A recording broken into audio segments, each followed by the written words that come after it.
38 দলের অংশগ্রহণে শনিবার থেকে শুরু এফসি অনূর্ধ্ব 17 এশিয়ান কাপ বাছাই পর্বের লড়াই। বাংলাদেশ খেলছে এ গ্রুপে। তাদের প্রতিপক্ষ স্বাগতিক চীন, বাহরাইন, ব্রুনাই, পূর্ব তৈমুর ও শ্রীলঙ্কা। উদ্বোধনী দিনে পূর্ব তৈমুরের বিপক্ষে ম্যাচ দিয়ে শুরু বাছাই পর্বে বাংলাদেশের মিশন। 5-0 গোলের দুর্দান্ত এক জয় পেয়েছে গোলাম রব্বানী ছোটনের শিষ্যরা। প্রথম গোলের জন্য বাংলাদেশকে অপেক্ষা করতে হয় মাত্র 11 মিনিট।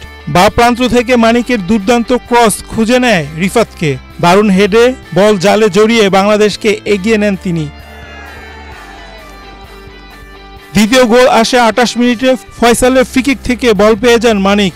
বা পায়ের নিখুঁত শটে বাংলাদেশের গোল ব্যবধান দ্বিগুণ করেন তিনি। বিরতিতে যাওয়ার আগে 43 মিনিটে জটলা থেকে নিজের দ্বিতীয় এবং দলের তৃতীয় গোলটি করেন মানিক। পদ্মা সেতু, মেট্রো রেল এবং এলিভেটেড এক্সপ্রেসওয়ে নির্মাণের গর্বিত অংশীদার বসুন্ধরা সিমেন্ট। বিরতি থেকে ফেরার পর 48 মিনিটে আজাদের অ্যাসিস্টে দলের স্কোর লাইন 4-0 করেন বায়েজিদ। 88 মিনিটে দূরপাল্লার দুর্দান্ত শটে 5-0 গোলের জয় নিশ্চিত করেন আরিফ। এছাড়া পুরো ম্যাচ জুড়েই বাংলাদেশ অসংখ্য সুযোগ তৈরি করেছিল, যার মধ্যে কয়েকটি প্রচেষ্টা অল্পের জন্য লক্ষ্যভ্রষ্ট হয়। এমনকি কয়েকটি বল গোলপোস্টেও আঘাত হানে। বড় জয়ে দলের আত্মবিশ্বাস বেড়েছে বলে মনে করেন কোচ গোলাম রব্বানী ছোটন। আমি প্রথমে ধন্যবাদ জানাই আমাদের খেলোয়াড়দেরকে। খেলোয়াড়রা আমাদের পরিকল্পনা অনুযায়ী খেলতে পেরেছে। প্রথম মিনিট থেকেই তারা হলো হাই প্রেসিং ফুটবল খেলেছে এবং বিল্ড আপ ফুটবল খেলেছে। খেলারা নিজেদের দখলে ছিল এবং নির্দেশনা যে ছিল যে আমরা যেন আর্লি গোল পাই, সেটাই করতে পেরেছে।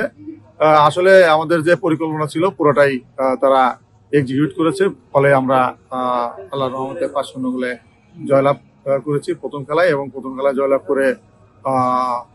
করাতে আমাদের এই টুর্নামেন্টের শুরুটা ভালো হয়েছে। এবং দেশবাসীর কাছে আমি দোয়া চাই যেন আমরা পরের ম্যাচে আরো ভালো ফুটবল খেলতে। চলতি বছর প্রথমবারের মতো এশিয়ান কাপ মূল পর্বে জায়গা করে নিয়েছে বাংলাদেশ জাতীয় নারী দল। অনূর্ধ্ব 20 দলও প্রথমবারের মতো এশিয়ান কাপে ওঠার ইতিহাস গড়েছে। তবে এশিয়ান কাপের বাছাই পর্ব থেকে বিদায় নিশ্চিত হয়েছে বাংলাদেশ জাতীয় পুরুষ দলের। এবার অনূর্ধ্ব 17 দলের সামনে এশিয়ান কাপের মূল পর্বে খেলার হাতছানি।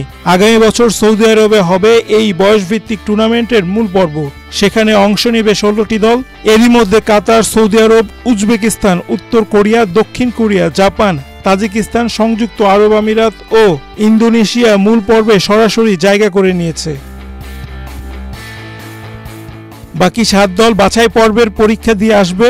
বাছাই পর্বে 7 গ্রুপের চ্যাম্পিয়ন দল টুর্নামেন্টের মূল পর্বে খেলার সুযোগ পাবে। প্রথম ম্যাচে বড় জয় পাওয়ায় স্বপ্ন পূরণের পথে এক ধাপ এগিয়ে গেল বাংলাদেশ দল। রায়হান রাসেল, বাংলাদেশ প্রতিদিন।